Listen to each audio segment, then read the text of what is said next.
ميدو لم يكتمل شفائه، اوتومايس موقوف. يعني الحلول ايه؟ وفعلا بعتوا النهارده طلب التماس تخفيف العقوبه؟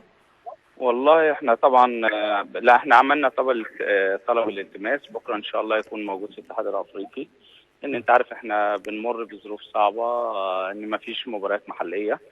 فطبعا اللعيب لما هيتوقف 4 مباريات، يعني ده بالنسبه للجدوله بتاعت الاتحاد الافريقي يعني هيبقى موقوف شهرين تقريبا. فطبعا شهرين ده هيأثر على مستوى اللعيب طبعا الفني والبدني.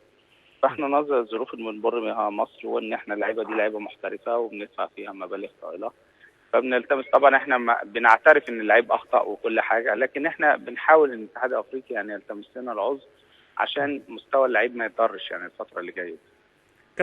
كابتن حماده، سمعنا ان يعني ملف عمرو زكي في المنتخب المصري تقريبا انتهى النهارده. انتوا بعتوا تقرير طبي للمنتخب المصري في حاله عمرو زكي، وباب برادلي وجه الشكر لنادي الزمالك، مظبوط فعلا كده؟ طبعا، لان هو عمرو زكي فعلا مصاب يا كابتن سيف، هو فعلا مصاب. ودنه كانت على طول بتجيب، يعني حتى عمرو لما بيتمرن معانا بيتمرن تمرينات بدنيه ما فيهاش اي احتكاكات دلوقتي. يعني ما فيش كوره، ما فيش اي حاجه من الحاجات دي، هو يا دوبك بيتمرن تمرين بدني بعد كده بيخرج. فاحنا بعتنا، وبصراحه بنشكر جهاز المنتخب جدا جدا جدا، لان الناس متعاونه وقادره تفهم ان فعلا اللعيبه بتاعتنا ما بتتهربش، ان اللعيبه مصاب، وبيقدر يقدر ان اللعيب فعلا مصاب. طب كابتن حماده، معلش يعني بدون مقاطعتك، طب ليه عمرو زكي دايما في اي حلول اي موقف، والمواقف دي دايما ليها خطوط، يعني ليها خطوط شرعيه كده، يتحضروا مثلا ملف طبي ويروح للمنتخب والموضوع ما ياخدش كل الضجه الاعلاميه، يعني ليه عمرو دايما في المشاكل بيلجأ للطريقه دي، او دايما مواضيع؟ هي مش مشاكل يا كابتن، هي مش مشاكل، هي حقيقه. يعني عمرو زكي فعلا اتخبط في ودنه في المباراه، وودنه طول ما احنا راجعين في الطياره كان الدكتور على طول بيعمل له زي تغيير كده عشان الدم اللي بينزل من ودنه. واحنا لما طلبنا من المنتخب، وعمرو نفسه كان بيتكلم معايا، ان احنا طلبنا ان عمرو ممكن يجي لهم تاني يوم، بس لما يتعرض على دكتور متخصص انف واذن وحنجره. وده اللي حاول ان كابتن اسماعيل ينقله للكابتن ضياء السيد، والناس تفهموا الموضوع. لكن هي ما فيهاش مشكله، هو الراجل ما تاخرش وقال لهم انا ممكن اجي بكره او بعد بكره، يعني حسب ما يتراءى ليكم، لكن هم فضلوا ان اللعيب يرتاح ويتعالج. طيب، ملفين مهمين جدا في نادي الزمالك. احمد حسام ميدو عرفنا ان هو، او سمعنا ان هو قعد مع الكابتن حسن شحاته يوم الخميس. امبارح سمعنا ان كابتن حسن شحاته قعد مع شيكابالا، واصبحوا الموضوعين منتهين فعلا ومفيش ادنى مشكله. هل الكلام ده برضو مظبوط؟ هو مفيش بص يا كابتن برضو، عشان احنا يعني في الناحيه الاعلاميه بندي المواضيع اكبر من حجمها. هو ميدو مفيش حاجه، هو ميدو راجل مصاب وراجل بيتعالج، مش محتاج ان هو يعمل جلسه مع كابتن حسن، لان ميدو مفيش مشكله اصلا.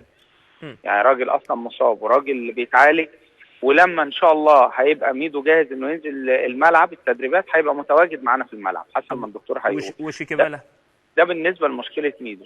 مشكله شيكابالا ان الراجل كان عيان، لما جه نزل معانا نزل قبل السفر بيوم، فالجهاز الفني شاف ان شيكابالا مش هيقدر يبقى متواجد معانا في المباراه، فلما سافرش معانا. فلما رجعنا شيكابالا انضم للتدريب، وشيكابالا هو ما فيش مشكله اصلا. لا يعني بس كلام حضرتك ده بيختلف مع كلام الكابتن اسماعيل يوسف ان في عقوبات ماليه. لا على فكره انا عايز اقول لك حاجه يا كابتن. لو في عقوبات ماليه كغياب، لكن شيكابالا ما عملش عليه عقوبه ماليه ان هو ما سافرش معايا. انت فاهمني حضرتك ازاي؟ لان اللعيب جه واتمرن، وبعد كده الجهاز الفني اختار مين اللي هيسافر.